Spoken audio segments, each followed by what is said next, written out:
to the insane asylum. It's been a while, uh, but here we are, and I'm joined by Nick Moulet, and we are going to talk of an upcoming event that I've been attending for the last 3 years now in a row. At I've least been 3 years, down yeah. to the Chicago Paracon. So we're Hmm. going to talk about that because it's coming up, and I wanted to have the host of the show, the host of the Paracon on here, but he's too busy. Uh, it's only 3 weeks away, a couple weeks away, and yeah, he's going to get busy. So it's a good thing that he's got me to promote it for him. Yeah. It's Um, always awesome to have it advertised in some way, shape, or form. I can definitely say that. so I'll bring you guys up to date. I've been kind of busy with some 3D printing, which has been fun. Um, I do plan on doing more and bringing the show back soon. Right now, my main thing is that Chicago Paracon on the 13th of June. So if you're in the Chicago area and it's what, only $1. I mean, Yeah, it's one of the cheapest Paracons you can go to, and this one's going to be full of life this year. I'm excited to go. You know, yeah, um, they definitely have a lot more for this year, and I'm really looking forward to it because that's all, alongside with some of the other Paracons. This is always one that I'm always looking forward to going to. well, the last one I went to was in, damn it, Fond du Lac. Fond du Lac, yeah. I was supposed to go to that one too, but unfortunately, I had to work, so and I just didn't have a way of getting up there. Unfortunately, And for me, it really wasn't worth the $50, but it was. It's kind of got but it was $50. I had a good time. I actually met one of my past guests in person, got a picture with him. Ken Gerhardt. oh, Ken Gerhardt, yeah. So I'm this all started back when what was it? Back in 2019 when I met Dale Kismerick, Hmm. and he told me about his little wall of fame. So I decided I'm going to start one too. Take pictures and then I'm going to have them all up on a wall somewhere. Picture. So I got a good start so far. So, Hey, Mary.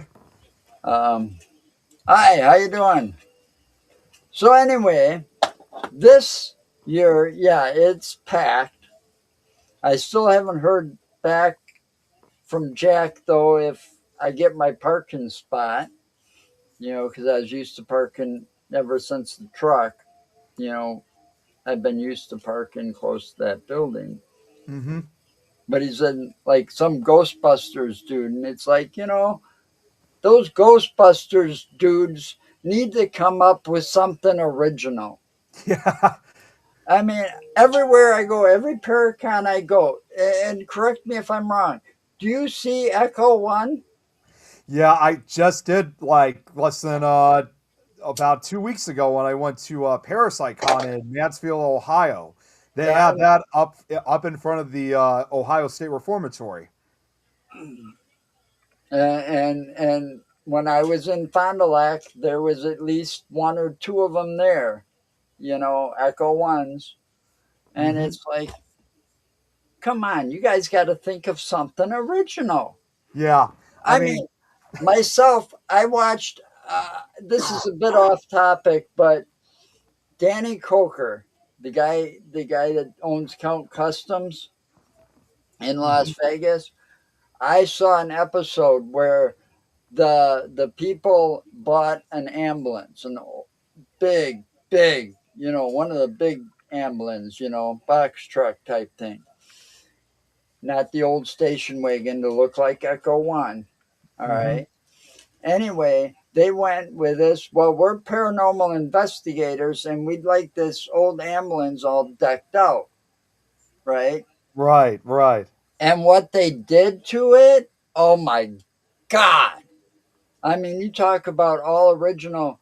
They got Horny Mike involved, and they had 3D skulls on it, and it was all like midnight purple or something. It was kind of like the color of the sky in the background here, Okay, okay.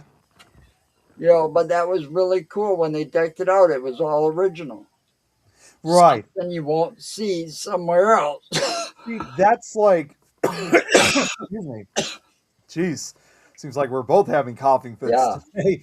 Um, what I was going to say though was, I mean, it's awesome and nice for someone to always have some type of homage to the Ghostbusters movies, and obviously I love them. But you got it, yeah. Even a lot of like what we're seeing, it's just sometimes the same thing, and seeing something more original is always more exciting because it's something that has never been done before. And I mean, I could use this as an example. Like when I made my vest a few years ago, back in 2018, that was something that was, I mean, up until now, that was something that was Hey, never done before. So it that was very original. inspired me to do mine, Exactly. I to will admit, custom yes, make mine.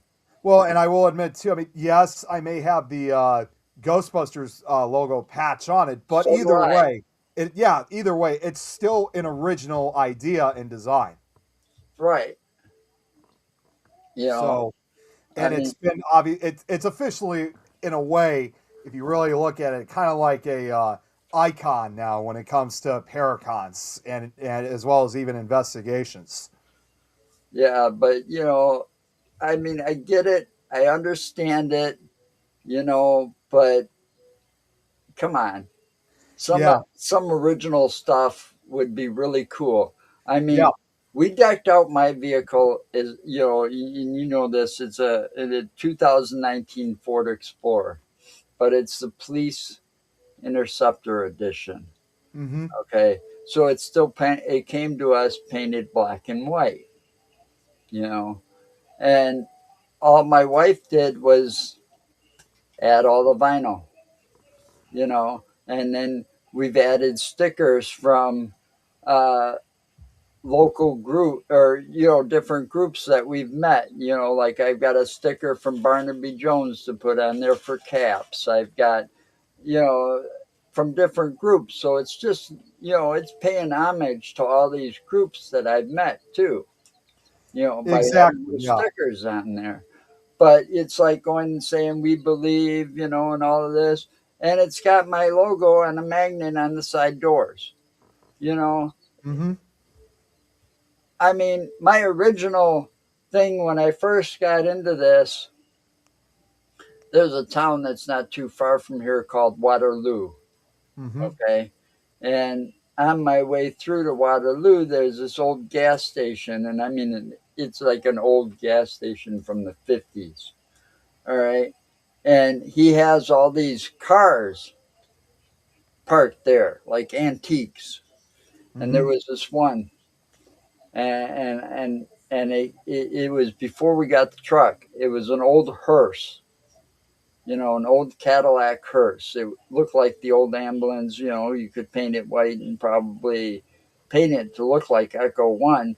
But I had other ideas, and I was going to paint it like all black and put a skull and crossbones or the logo on the hood and stuff like this and make it look really dark.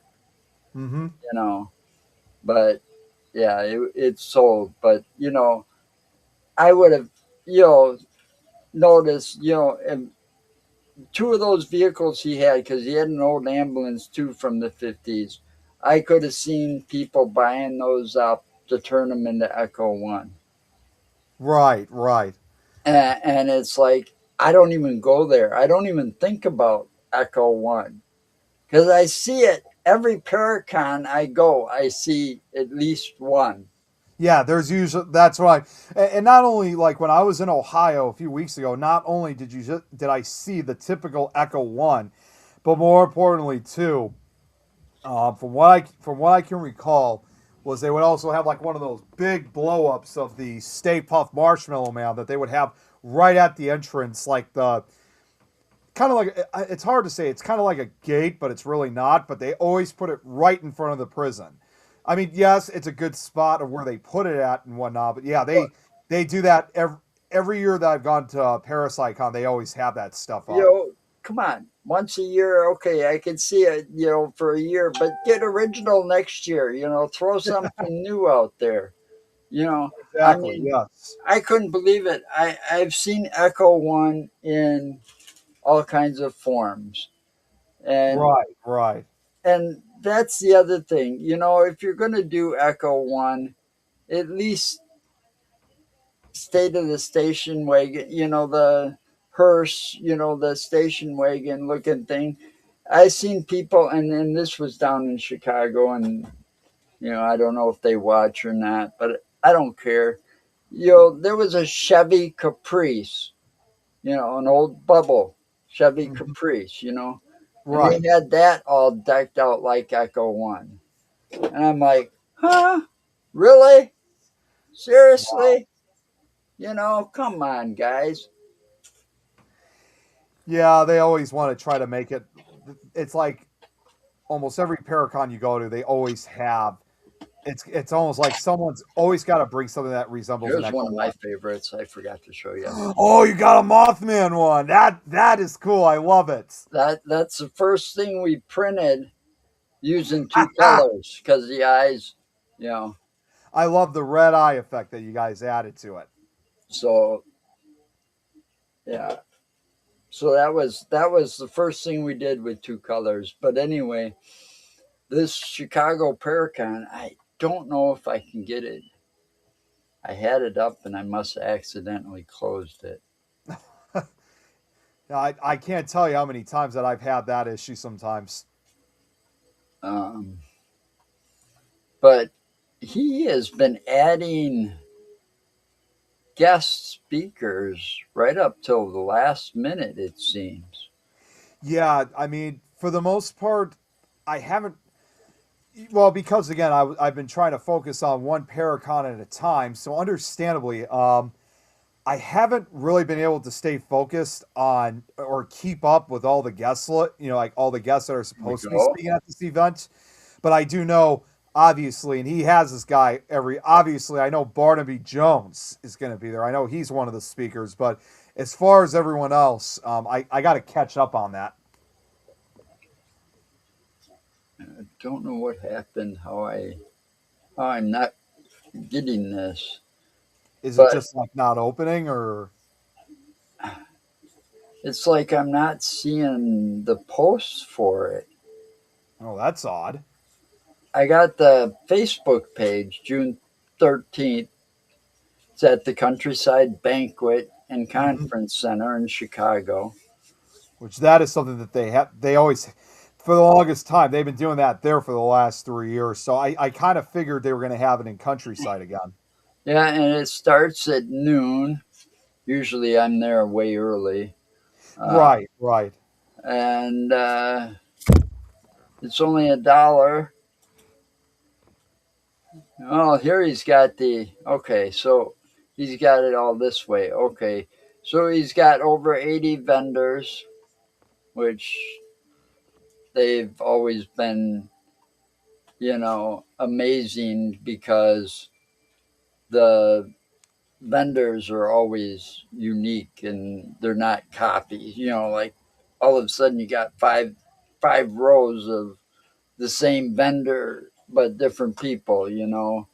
Yeah, yeah. It's quite a big layout for what Jack puts together for this event, and the vendors that show up. I mean, the number of them that show up is pretty incredible. Yeah, and they're not all the same. They've all got unique gifts or unique talents or whatever that they present at their vendor tables.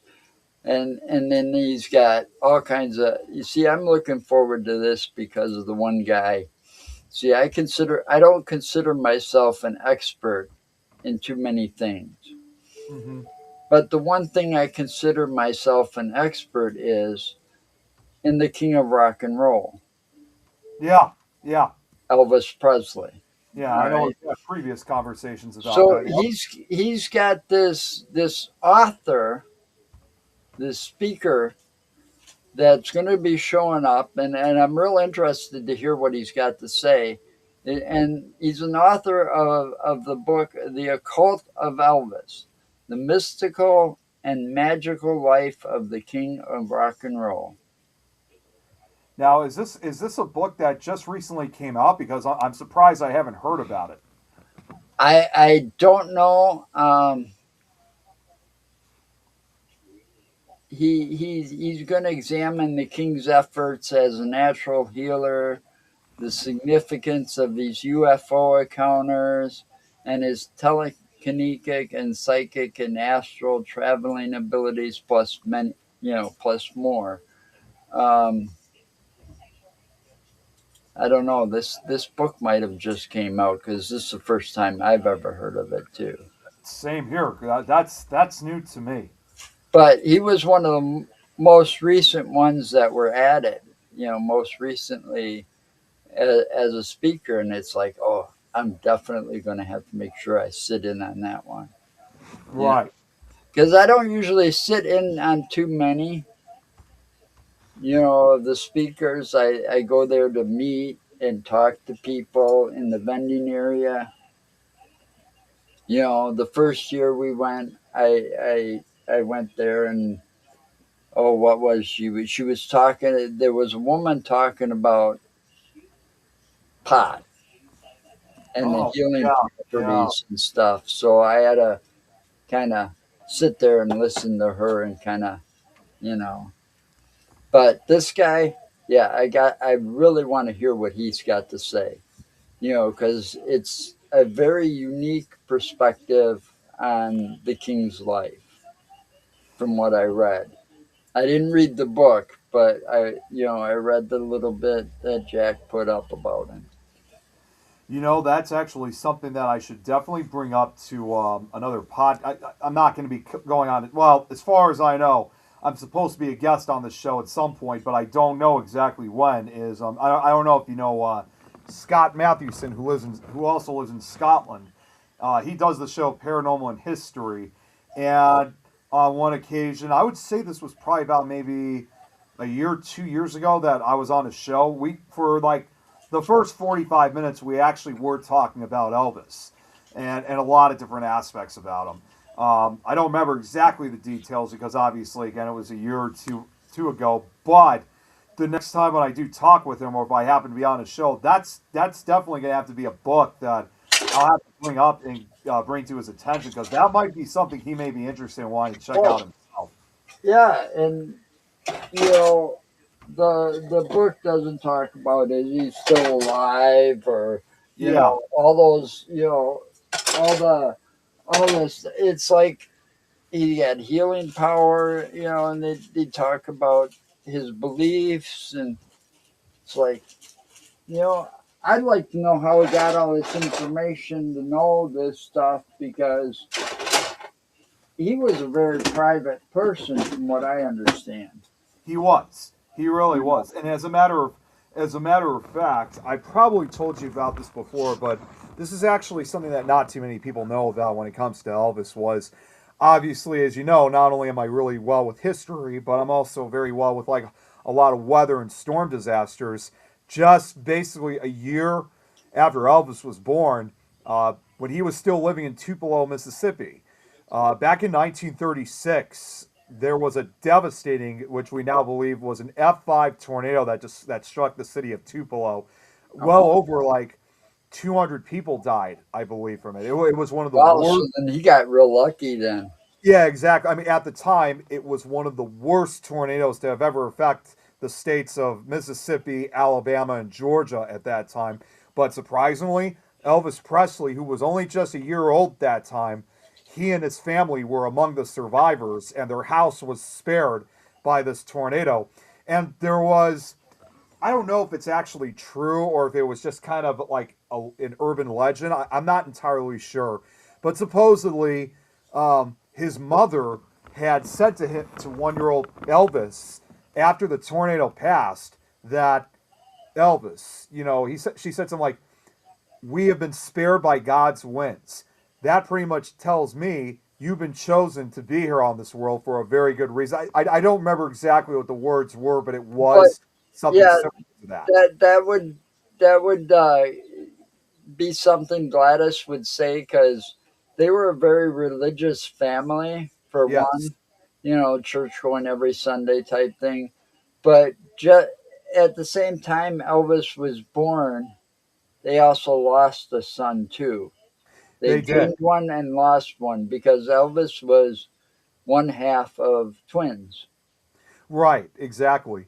And that must have been such a major loss. And I can understand, too, why they were such a religious family because, I mean, it's still obviously practiced today. I mean, obviously, you're talking like a state like Mississippi or Alabama.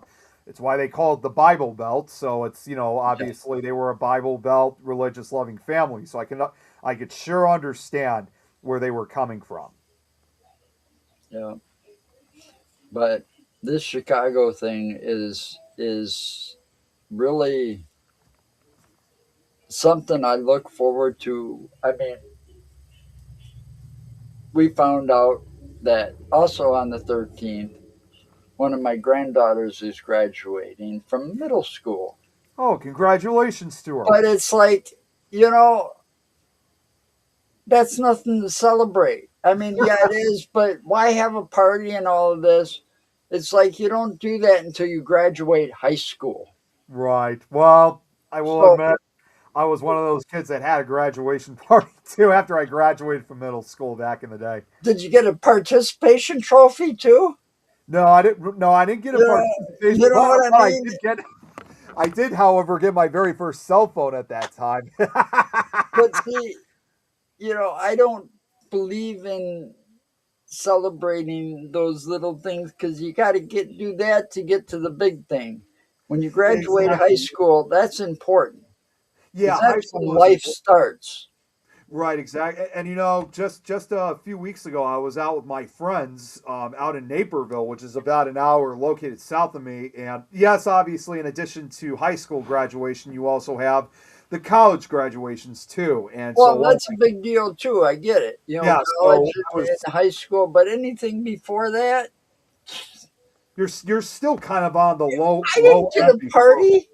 Yeah, it's like you're still kind of on the low end before you're officially like actually graduating. Because like with my friends when we got together like a few weeks ago, that was a big deal because my friend was graduating, from college. I'm not sure which college she went to, but that was a huge Well, accomplishment. yeah, it's a big deal.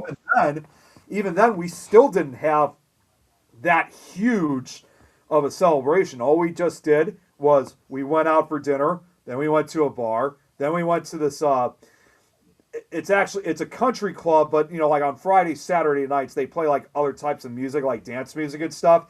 And then after that, we just went back to the hotel and just celebrated, that way. So even with what we did was actually pretty simple. We didn't do like anything crazy.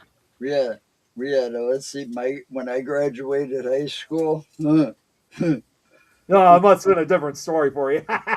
it started out. It started out that morning. We were, after the graduation, because the graduation ceremony was on Friday at the Yeah, yeah.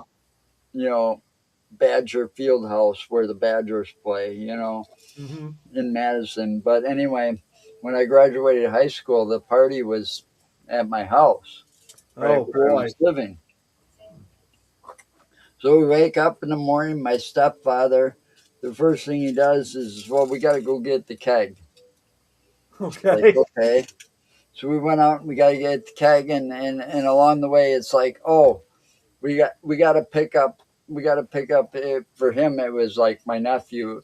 For me, it's my cousin, right? And it's one of the killer lanes, and I'm, oh shit. So he gets in the car and he lights up a big old doobie. Oh Like, yep, jeez. gotta Oh smoke man. that. So then we pick up the keg of beer. We get it home, you know. So in order to make sure it's good beer, we had to tap it, right? So we Right. had to tap it and sample it and stuff like that, you know. So, but I don't remember my graduation party barely because I got so drunk. I ended up praying to the porcelain god. Wow, check that out. So that's why I don't drink. Yeah, yeah, I can understand that. Once in a blue moon, you know, because we ended up starting with beer, and there was several joints in there, and then somebody brought cold duck to the, cold duck, and then something peppermint schnapps. So yeah, I ended up mixing all these different alcohols, and it's like that wasn't pretty, and I was on I was on an empty stomach. So Hmm. then the first thing I ate was this awesome peanut butter toffee type treat that my aunt made. They were homemade. You know, it's like a peanut butter cup in a way. Yeah. Like Reese's peanut butter cup, but it was in bars. Eh, And I got sick as a dog. Oh, really? Okay, okay. Because I drank all this alcohol on an empty stomach, and the first thing I eat is chocolate. Oh, really? Okay. So not a good thing. Yeah, that's not a good combination. But that also led me to say, okay, I'm not going to be one to. So I was always a designated driver. Yeah, yeah. That makes a lot of sense. I didn't drink. I didn't like the taste of beer to begin with, and yeah, I just. But this Chicago thing, man, I'm looking forward to it. I mean, it looks like the speakers aren't going to be boring like last year. I didn't really get into it last year. I spent most of my time outside. Yeah, I remember when you were outside for most of the time, and and I'm not trying to say this in a bad way.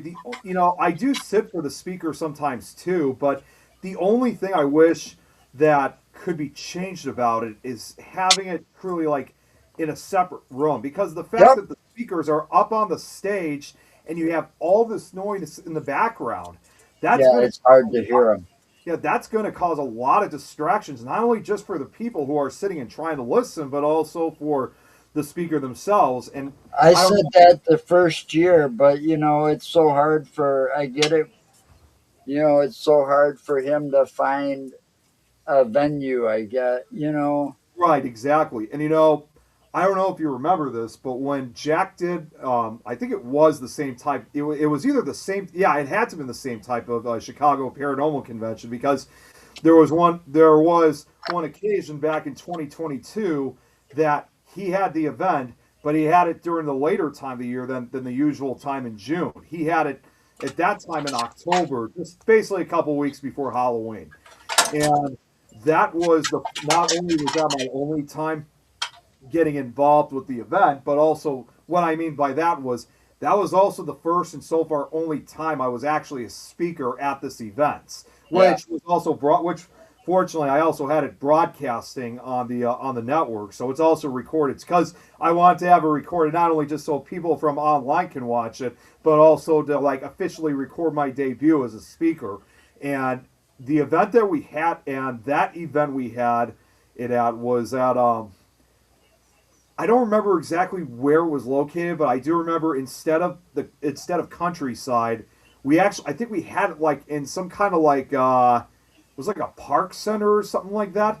It was very much up the alley of a building like that. And when I was in fact the very first speaker at that event, and I was glad that I spoke at that one, because in that building they had a number of rooms. Like the gymnasium was Well, pretty. yeah.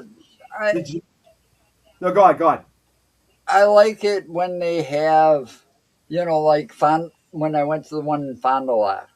You know, if Yeah, you wanted, they had two or three separate rooms for speakers. right, right. So you had all this noise from the vendor totally closed off so you could hear everything. You could hear the person in the audience that was asking the question of the, person on stage and everything. You could hear it all. You know, Exactly, yes. I And like, I really like that. You well, and know, that's what I really liked when I was the speaker at about 4 years ago because I was in essentially like it was essentially a classroom, I would pretty yeah, much say. And there were plenty of seats for everyone. There was no sound. I even said to Jack in the very beginning, like when he was putting this together, when he wanted me to be a speaker, I wanted to make sure that I was in a room that didn't have any type of noise interference because that would have distracted me. And he made it happen and it went out it went perfectly. Like I was able to do the entire presentation and my speaking without any distraction because like I said, the gymnasium was pretty much where all the vendor tables were and it was a pretty big gym and the vendor and the speaker rooms, which surprisingly he only did it one at a time. Like I said, I was the very first speaker and we did it in a separate room and it worked fantastic. It was great. So yeah. You need until to if figure that out. yeah, so as much as I would love to be a speaker again, to like speak at these events when it's like, and again, I don't mean this in a bad way to Jack, that until they find another place or something that has a separate room, even if I'm offered it, that's why I'll never be a speaker at this event because I just know for a fact that I would get too easily distracted by all the noise. Not to mention that some people even play music when they're at Well, this events.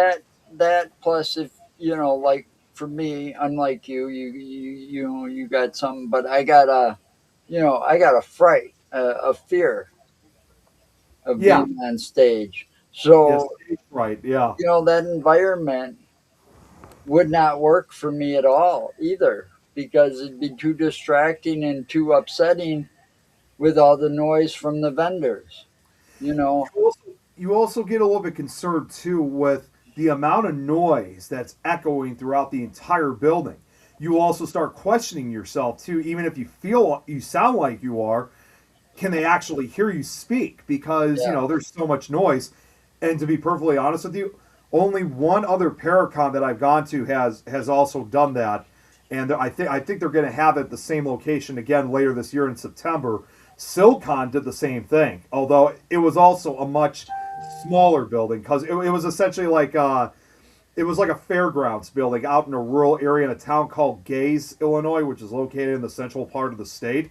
wow, And they did the same thing. They had the vendor tables out in the middle of the building, and then they set up a stage directly for the speakers. But to be perfectly honest, too, um, that stage was even smaller than what the Chicago Paranormal Convention had. So not only could you have trouble trying to speak and do your presentation or whatever, but more importantly too, you can only fit so many people up onto the stage. yeah.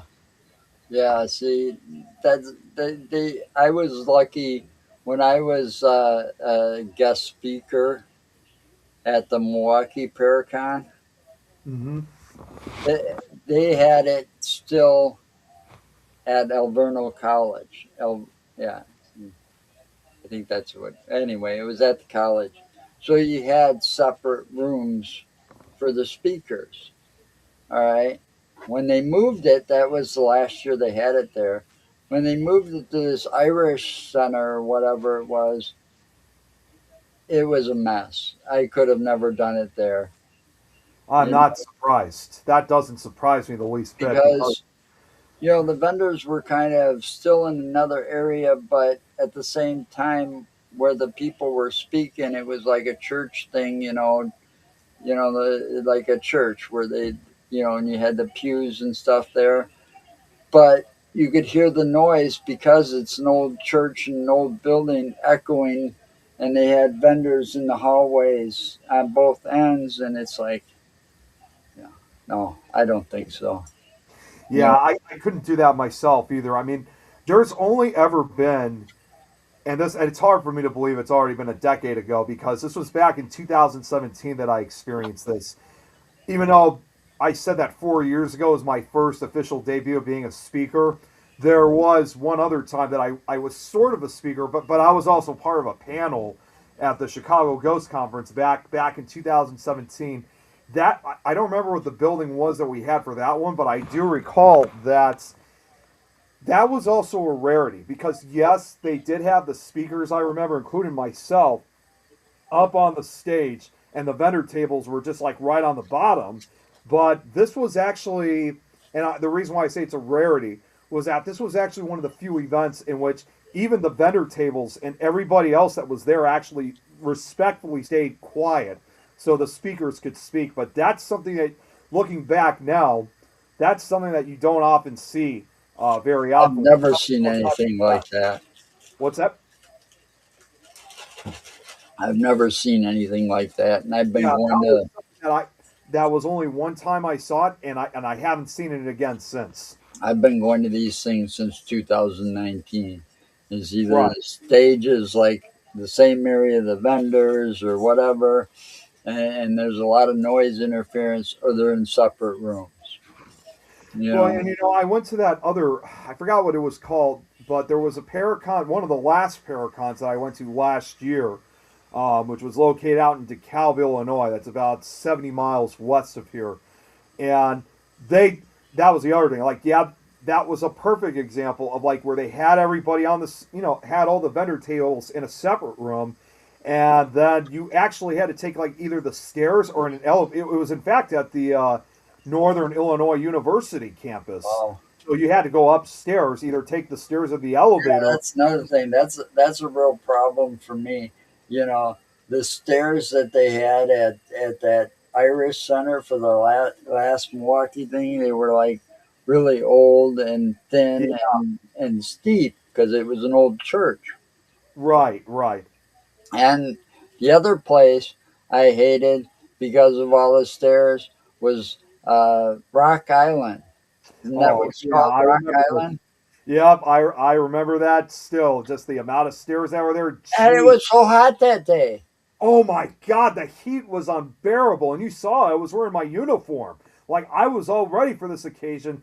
I had no idea that there was going to be no air conditioning in that building. Like I just thought to myself, like, whoa, like where did this come from? Yeah, Like I was not expecting this. and it was just all those stairs to get outside to have a cigarette, up and down. And I would have went back in, but it got too much, the heat plus the walking, all that walking.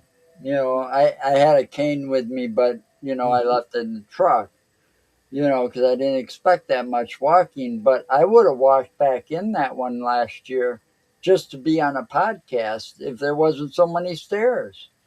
I agree. I mean, Because the guys, I can't even remember who they were. I was really surprised that because this was in early October that happened, that it was really hot that weekend. Because normally by that time of the year, that's when the temperatures start cooling off. So that's why again that was truly unexpected. I can't even remember who that was. Got so many cards here. Yeah, I was walking through, and I was gonna go out and have a cigarette and drink my soda, and these guys, I can't even remember who they were. Oh, Two, was it two, one of the guys at the Rock Island Paracon? yeah, they were doing their podcast live from there. Yeah, they were. You know what? I know exactly who you're talking about now. I just trying to remember the names right now. But yeah, I think they were doing well, I think they were doing actually like a radio podcast. But yeah, I know because Yeah, yeah, they now were. that, yeah, now that you said that, what's actually funny is that I ended up becoming a guest on their show. I think I was one of the. In fact, I think I was probably one of their last ones they had before they were going to close up and whatnot. So yeah, I think they're also from Ohio, and I was actually really surprised that I did not see them when I went to ParasiteCon 2 weeks ago. But yeah, those guys are great. I always love chatting with them. Yeah, they wanted me to come back in and be on their podcast, but I never made it back inside that day. Yeah, I because of the left after stairs. that because the heat got to me.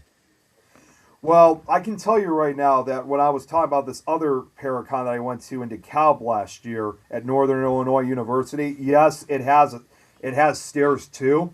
But first of all, it was definitely a better, definitely better temperatures over there.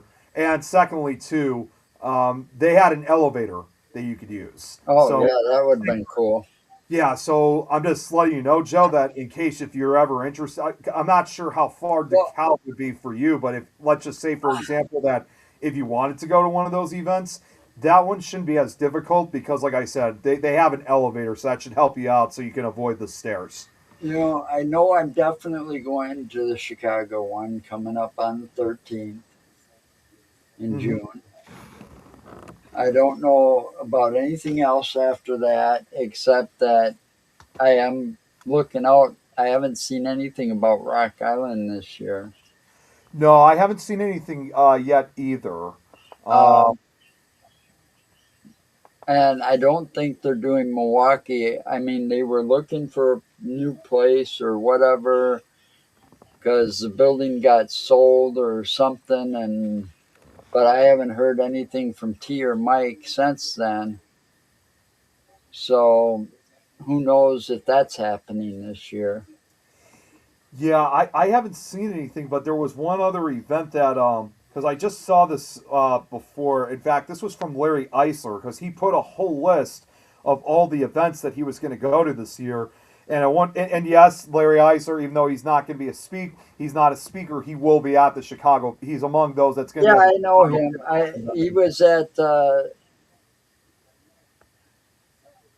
He was in Fond du Lac. Oh, that's right. Yes, yes, he was. I actually see it right here on the list that he was. Yeah, But there was also going to be because he apparently wrote.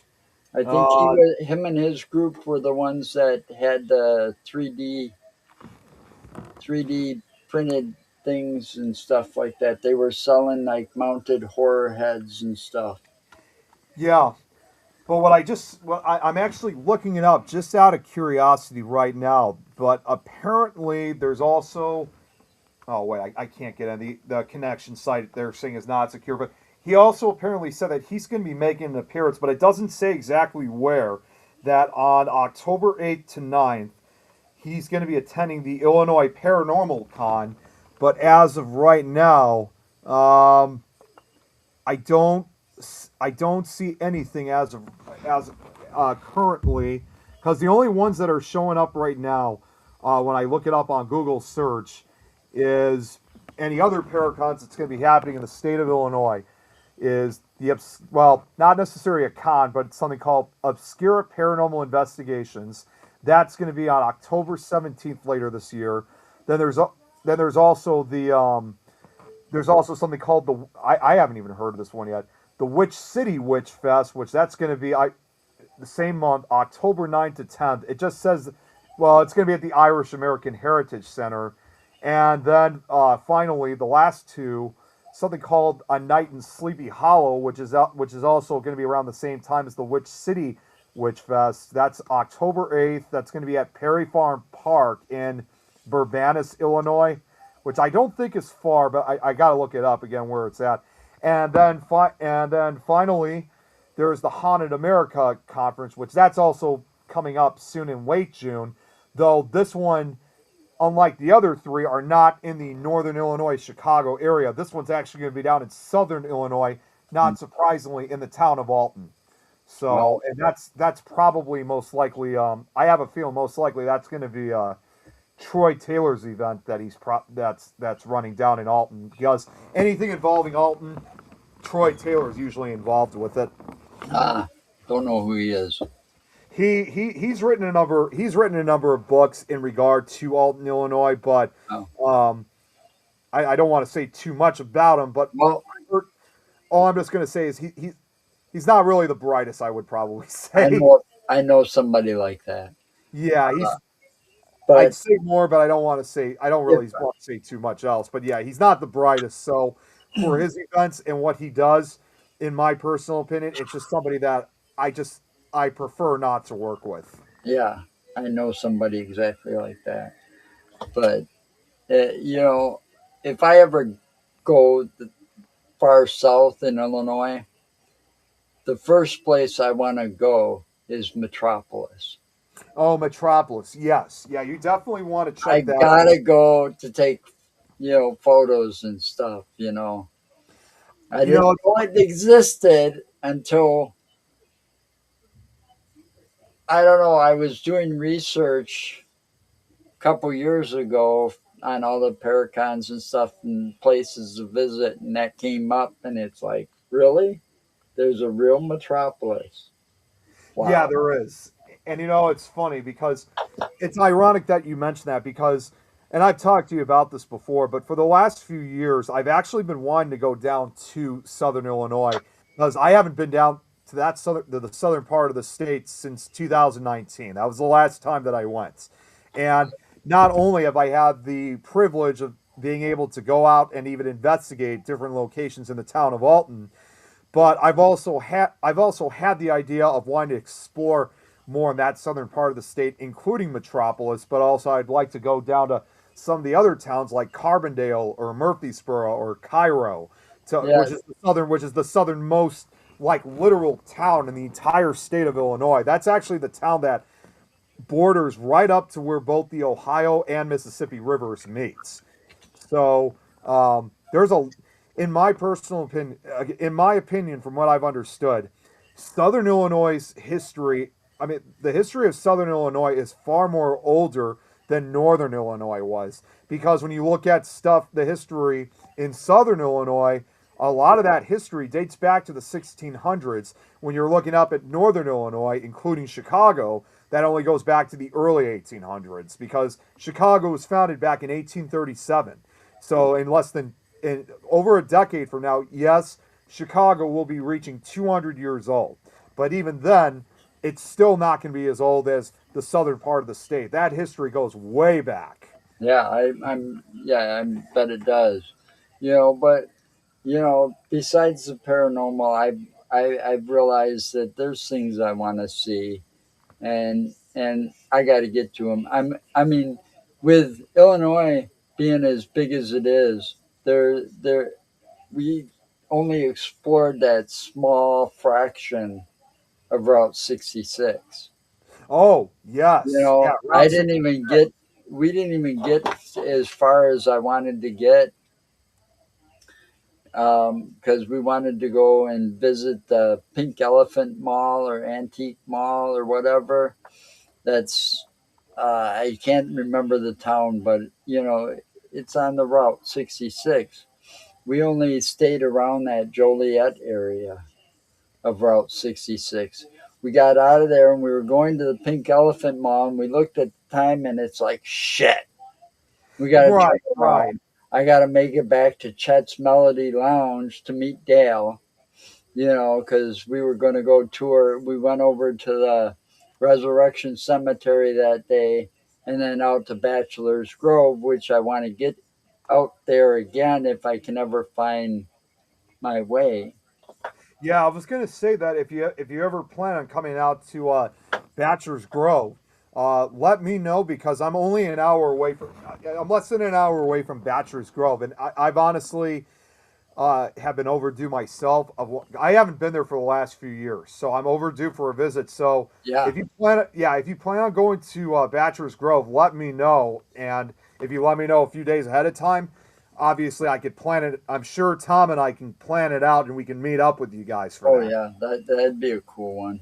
The only thing I would probably suggest, because now that the weather's starting to get warmer, now that we're getting closer to summer, again, it's up to you of how you want to do this. But at this point, I would probably wait until we get closer to the fall because the fact Right. that Bachelor's Grove Cemetery is in a wooded area, you got to deal with bugs, Oh, mosquitoes. yep, It's going to yep. be very buggy. Mosquitoes. So Yep. this is just my opinion. But I would probably head out to Bachelor's Grove when it starts getting cooler. Yep. That'd be a perfect time. Yeah, Not too cool, but not too warm either. Just enough where the bugs ain't going to bite. well, the last time that Tom and I went, which we actually had Mike Ricksecker with us, and again, this was the last Chicago Ghost Conference we had, again, back in 2019.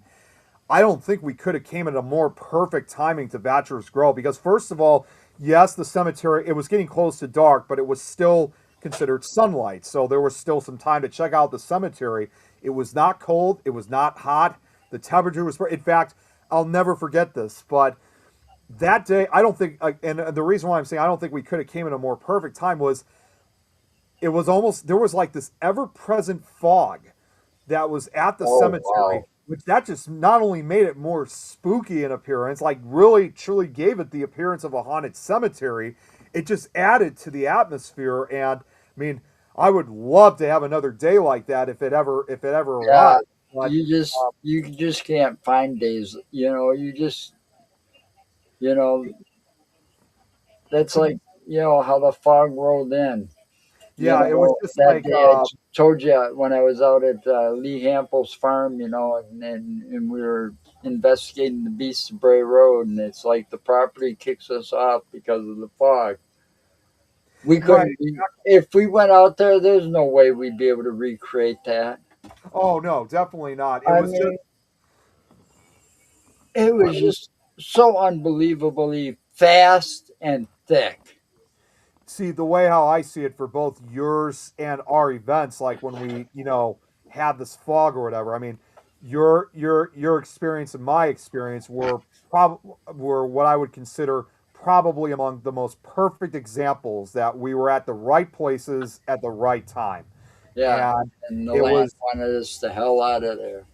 well, it was different for us. I mean, we didn't feel like something wanted us out, but you definitely did feel like a heavy presence in that cemetery. But it was also exciting at the same time because we had this. And of course, what better way than to go to a cemetery like Well, Bachelor's yeah, Grove? that'd be Right. perfect. Well, not only that, what better time, not only just because it was close to Halloween, but also furthermore, to have that opportunity to go to basically one of the most haunted cemeteries in the world immediately after a paranormal con. You don't really see that very often. So Well, we make were a good very, movie. yeah, we were very lucky. In fact, there were still people in the cemetery when we got there. Hey, Lois is here. Uh, Hey, when we got Lois. when we got to the cemetery, I mean, there were still people surprisingly there, and it was the reason why I'm saying it's surprising was a lot of these guys too were also into the paranormal, and we told them, "Oh, we actually just came out a few minutes ago from a paranormal conference," and they're like, "You're kidding? A paranormal con?" It's like, "Yeah, we just finished it up." It's like their eye, and these were people like that we've never seen before, so it's just like their eyes were huge, Yeah. but what I'm basically simply saying though is that the temperature that we went out for that was perfect. So again, if we wanted to make a visit to Bachelor's Grove later in the year, I'd highly recommend and wait until it gets cooler. So again, we don't have the bug issues. In fact, I still remember again almost 10 years ago in 2017, one of the other times that we went. I don't know what these bugs were that we were especially they weren't really something that we had to deal with too much in the cemetery itself. It's when we had to go through the pathway, like to get back to our cars, Well, that and we pathway is like scary enough because did you notice now when I walked down that pathway to Bachelor's Grove, it was myself, Dale, and my wife, and we were walking. Did you notice all the beer cans and beer bottles and used condoms and oh stuff god, like that? You can only imagine the stuff going on back there, and it's like yeah, well, we didn't see nothing like that, but yeah, well, at the times that I've gone and the last time that I went back in 2019, I don't recall very much of seeing that kind of stuff because I think it was, I mean, I did see like a few beer bottles and stuff. I think the area at that time was a lot more cleaner, but it's very unfortunate to know that there's still people that are vandalizing and littering the cemetery. And well, who yeah. knows? It may have, when we went almost 10 years ago, it may have attracted what these bugs were that we saw.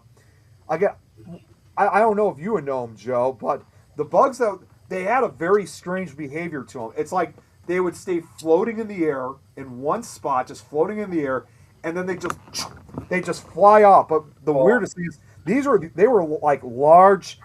They literally looked like a combination or like a hybrid of both a fly and a bee. So every time that these things were floating and then they were just shooting off into the air, I was trying my best to avoid getting hit by one of these things because I wasn't really sure if they actually sting or if they bite. I didn't want to get to any of their way. well, I don't know much about insects because I can't stand them. Yeah. But Oh, these you would have there hated. was there was that one outbreak. It happens every so many years of something. What do they? The 17-year cicadas. We had that Yeah, 2 years ago, back in 2024. I Yeah. mean, my Oh God, those God, were awful. I that where did we go that one year? We went someplace in the Chicago area. We were down there for something, and it wasn't the Paracon, it was something else. But anyway, we stopped at this gas station, and oh my God, you get out of your, because I got out of my vehicle to get a soda and cigarettes, right? Yeah. And you just stepped on them, crunch, Yeah, crunch, crunch, they were everywhere, and and the noise they made. Oh my God. yeah, it's very unbearable. It was very unbearable. I mean, usually during that time of the year too, my mom and I would normally like go on walks, like as part of exercise. We did not do a single walk until all I those don't things were blame you. gone. And not only just because we wanted to avoid them, you also have to remember too, even when you're stepping or you're driving, that could also make it potentially dangerous because you have the crushed carcasses and that can make the streets slick and slippery. Well, So trying to even do a walk was not an option also for safety reasons. But I still remember that at around the time that we had them, it was weird because they said like there were actually people literally like evacuating the areas just to avoid them for like 6 weeks. But it's like, what were you going to do? The entire event was like half a country wide because it was as far north up as southern Wisconsin, as far west as eastern Iowa, as far down south as Louisiana, as far southeast as Georgia. Surprisingly, Florida didn't get them. And then as far east as Virginia and even up to parts of Washington, D.C. and Maryland. So they were, pretty much, no matter where you were in that area, they scattered for hundreds, if not over 1,000 miles. oh But the yeah. weirdest thing was when Tom and I went to Parasitecon of 2024 that year. Yes, we still encountered them while we were driving through Indiana and Western Ohio. But once you got halfway through Ohio, there was like almost none at all because they were not affecting that area. So it was like it was good that we had a little break from them, but unfortunately we dreaded over the idea that we had to drive back home and that we were going to have to deal with these thousands upon thousands of insects again. Yeah, but now take yourself back in time and think about the locusts that invaded the U.S. at times. Oh yeah, That that was was much worse. that was involved in the Rocky Mountain locust, which later became known as Albert's swarm in 1875. And they actually say to this day, not only does that remain the largest group of insects, that like literally remains the largest animal group in like world history, was 1,800 miles long, and just it had to involve like Darken the skies in yeah, some they cases. said it must have involved like 7 to 8 trillion individual locusts, but I don't think we're ever going to know the number of it. But it was so bad. I mean, they just destroyed not just the crops; they destroyed everything, Hmm. and that was a monstrous hit.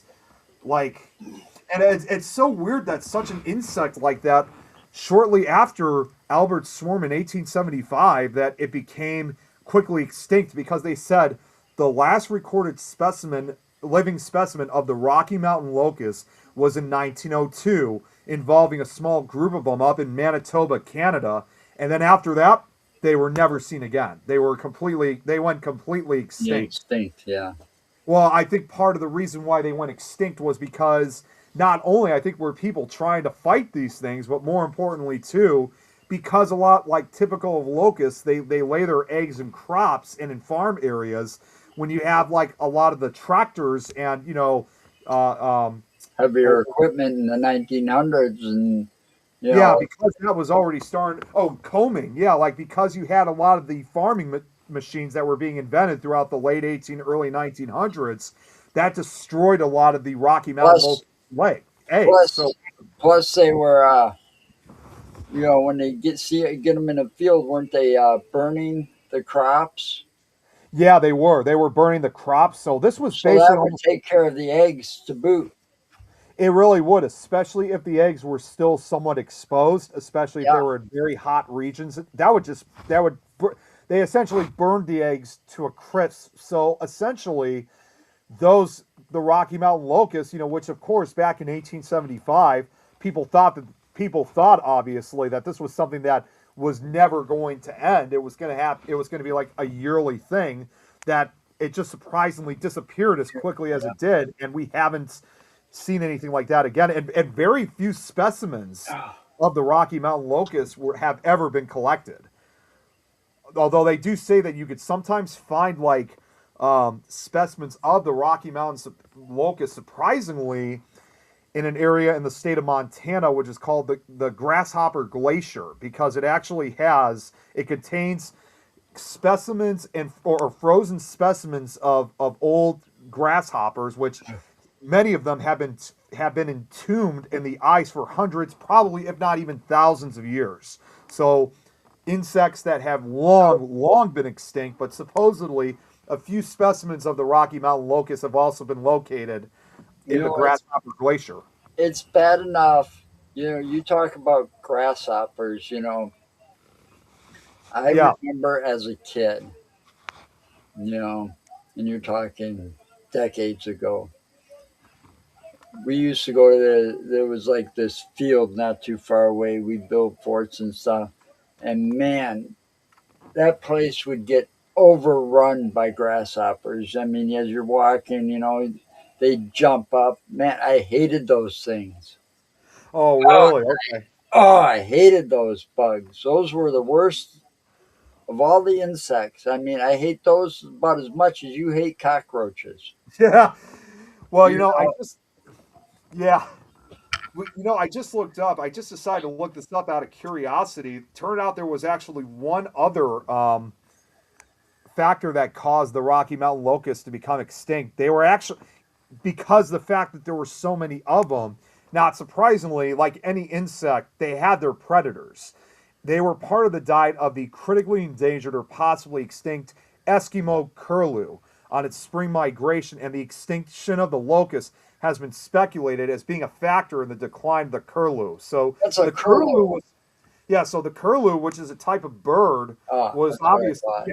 yeah, that's what it was. The curlew clearly was one of the few types of bird species that actually fed on the Rocky Mountain locust. So I guess you can kind of say for the curlew, if any of them were around during Albert's swarm, that essentially would have been like an all you can eat Feeding buffet. frenzy for him.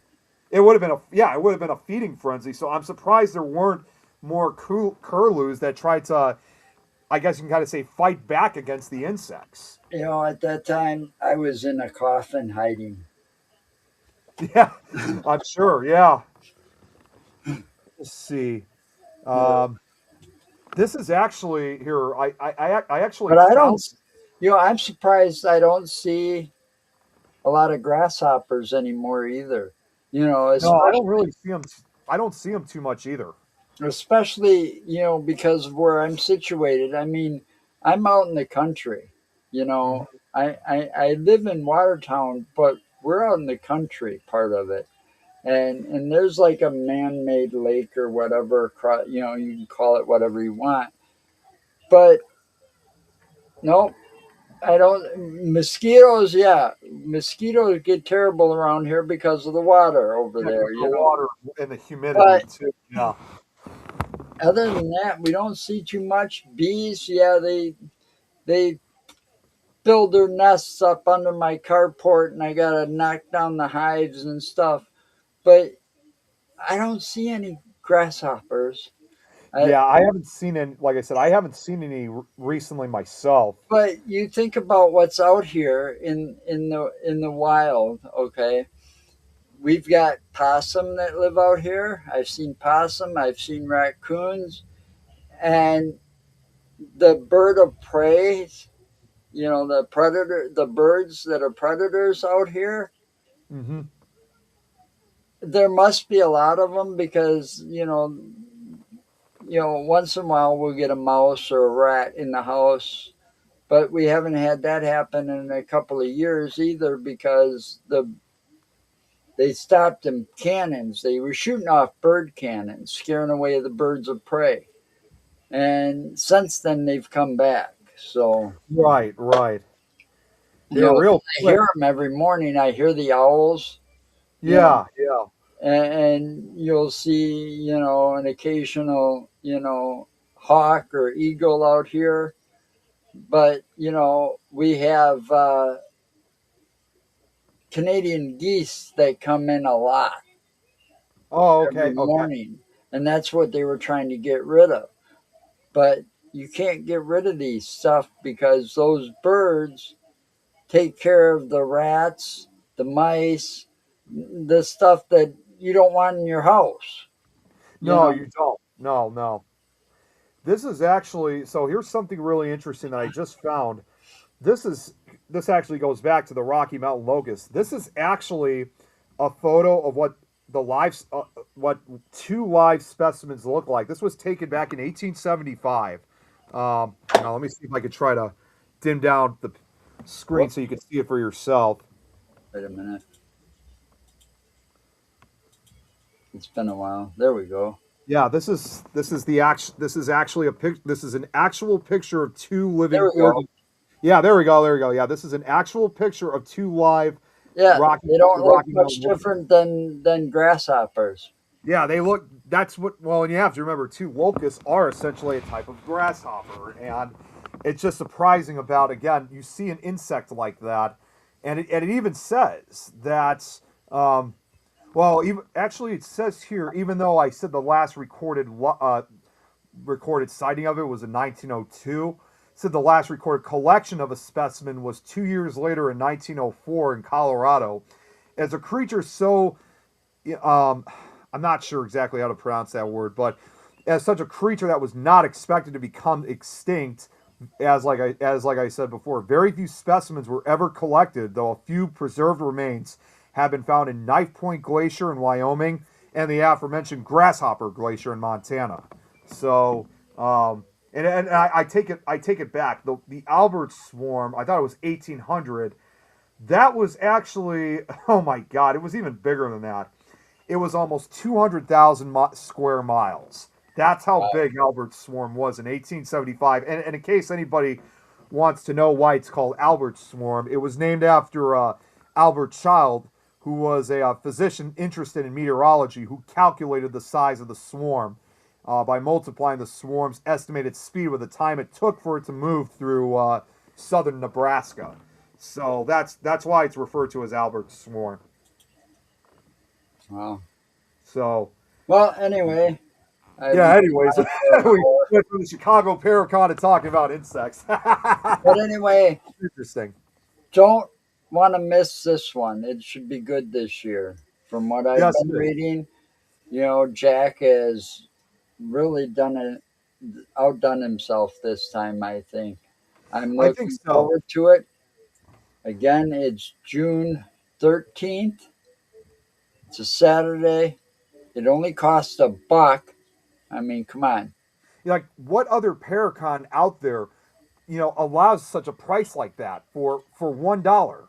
Yeah, I mean, come on. If you can't afford it, there's something wrong. Like, Uh, even if you have like 4 quarters with you or a few dimes, that should give you enough to make $1. I piss more money away than that. But it should be a good event.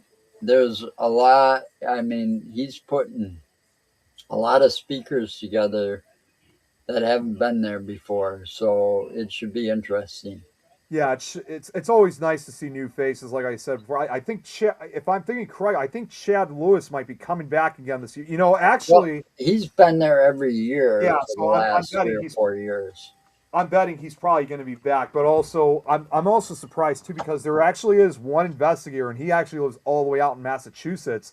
That he said he's been trying to come out to Chicago these last few years. Well, he was up in Wisconsin last year, and he was interested in wanting to take part in the Chicago Paranormal Convention, but I'm not sure if Jack ever reached out to him, and that was Sam Baltrusis. He's been wanting to come out to that event, so um, I don't know. I mean, maybe I'll just have to message him myself and see even if he's not a speaker or has a vendor table, maybe he could still try to fly out here so he could Yeah, at least well, attend the event. I hope Chad is there because I could call him or email him, but trying to get a hold of him is a pain in the ass.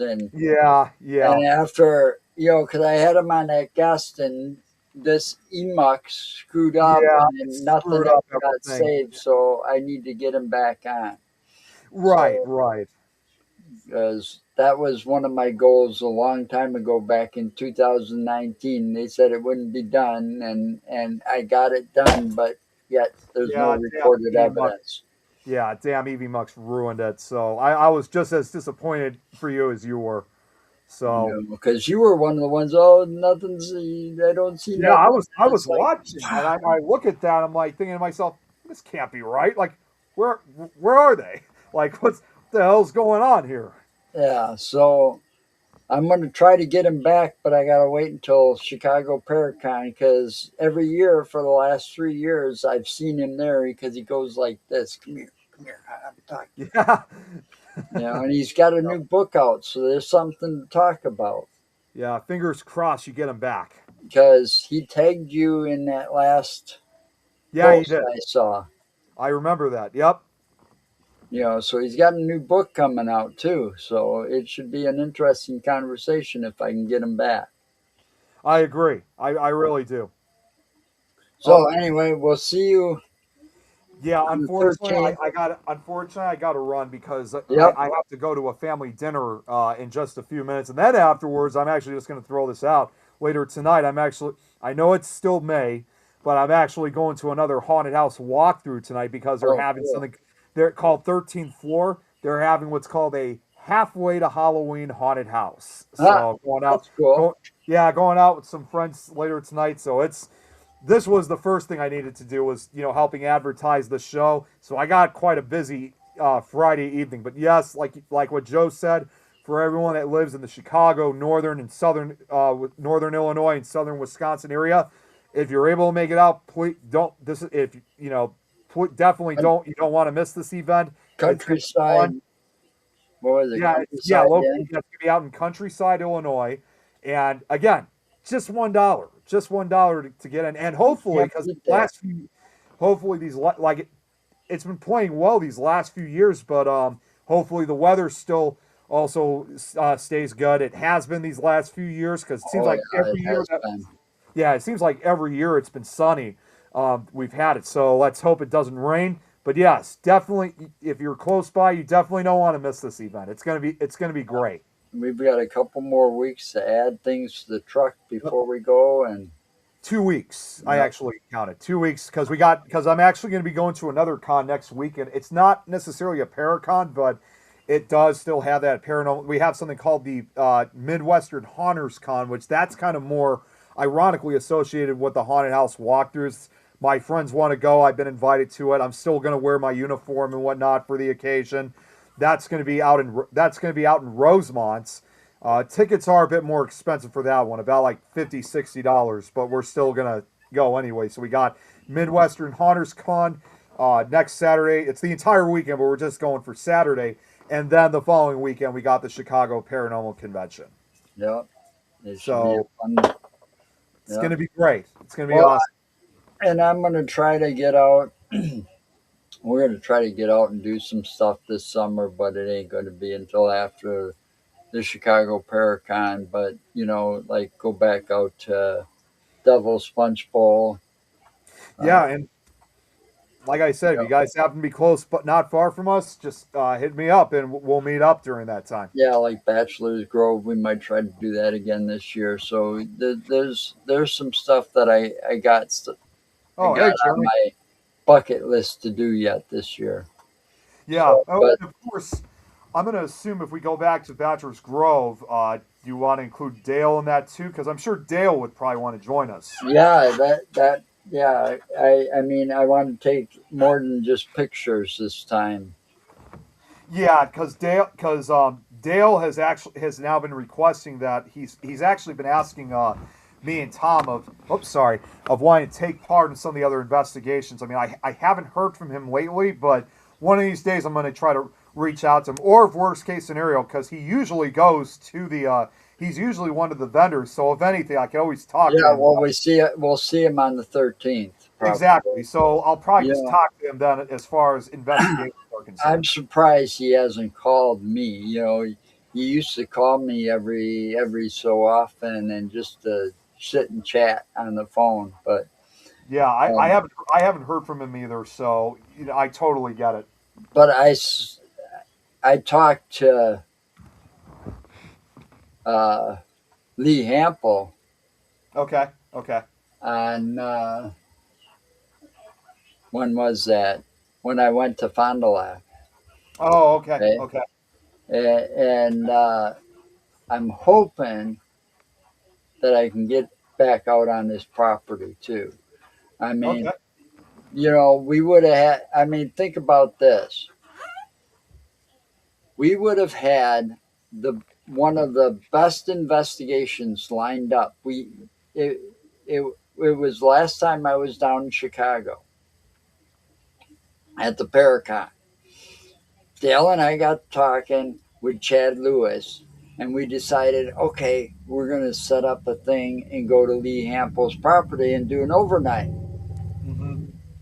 Hmm. And, well, let's just say I might have got, I don't know, who knows? All I know is it might happen sometime in the Right. future. Oh, I agree. I definitely agree. So, anyway, hi, Jeremy. Bye, Jeremy. Unfortunately, we're about to end things, Jeremy. Like I said, I got to get going because I can Yep, already hear my parents are getting ready upstairs, so I better head upstairs to yep. myself. But Joe, I just want to say real quick, thanks for having me on. This was great. Yeah, well, anything to help Jack promote that event. So, Yeah, I so again, the Chicago Paracon, June 13th, Countryside, Illinois. So, all right. Yeah, I got to go, Joe. have My fun, but stay hey, safe, and remember, anything's possible. all right. Thanks, Joe. Take